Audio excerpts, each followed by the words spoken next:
8 फेरों का 8वां वचन।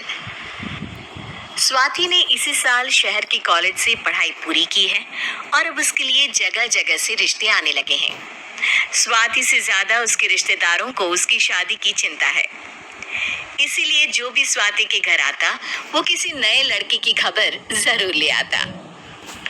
अरे दीदी, ये फोटो देख के बताओ कैसा है। राहुल नाम है लड़के का, मेरी सहेली की बहन का बेटा है। अपनी स्वाति के साथ एकदम प्यारी जोड़ी लगेगी इसकी। जरा दिखाना, फोटो तो बढ़िया लग रहा है। कोई गलत आदत वादत तो नहीं है ना इसे? और कमाता कितना है? अरे कोई गलत आदत नहीं है दीदी, आप कहो तो एक मीटिंग करवा देती हूँ, फिर सब कुछ फाइनल कर लेना। हाँ, ये सही कह रही हो तुम। संडे को स्वाति के पापा भी घर पे ही रहेंगे। बुआ फिर वहां से चली जाती है और रात को स्वाति की माँ उससे कहती है, स्वाति बेटा, आज कमला बुआ ने एक लड़के की फोटो दिखाई है। संडे को वो लोग मिलने आ रहे हैं, तैयार हो ना तुम बेटा? अरे मम्मी, आप कहाँ कमला बुआ के चक्कर में आ जाती हो? अभी इतनी जल्दी कोई शादी वादी नहीं करनी है मुझे। अरे बेटा, अच्छा लड़का है, बुआ जानती है उसे अच्छे से। हाँ स्वाति बेटा, एक बार मिल तो लो, बाद में देखेंगे आगे क्या करना है।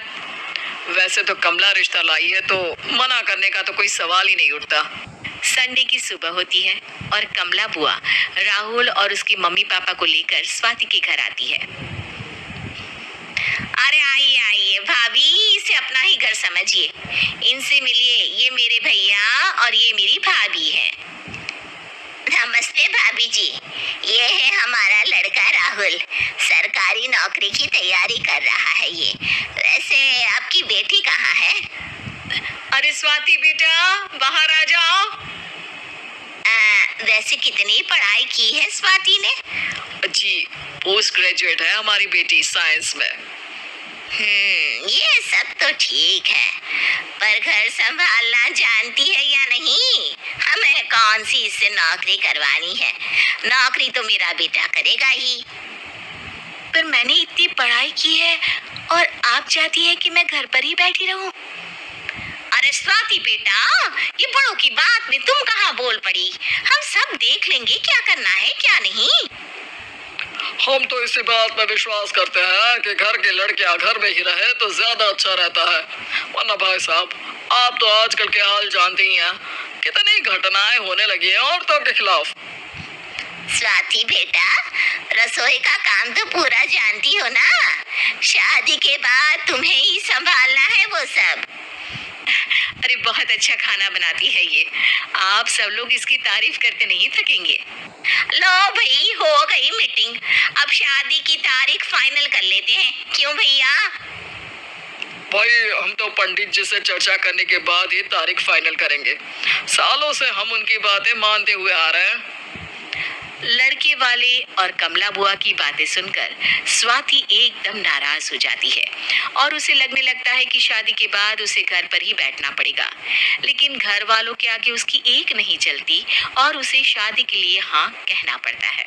शादी का दिन आ जाता है और सब मंडप में जमा होते हैं। अब फेरों का समय हो गया है, अब कन्या अपने वर से 7 वचन मांगेगी। आप किसी धार्मिक आयोजन में जाएं तो मुझे भी ले जाएंगे।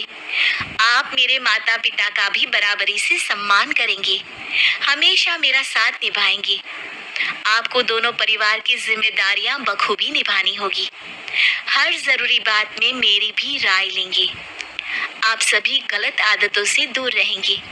आप मेरे अलावा किसी और औरत से कोई गलत संबंध नहीं बांधेंगे। ये 7 वचन पूरे हुए, और क्या तुम्हें ये सारे वचन मंजूर हैं?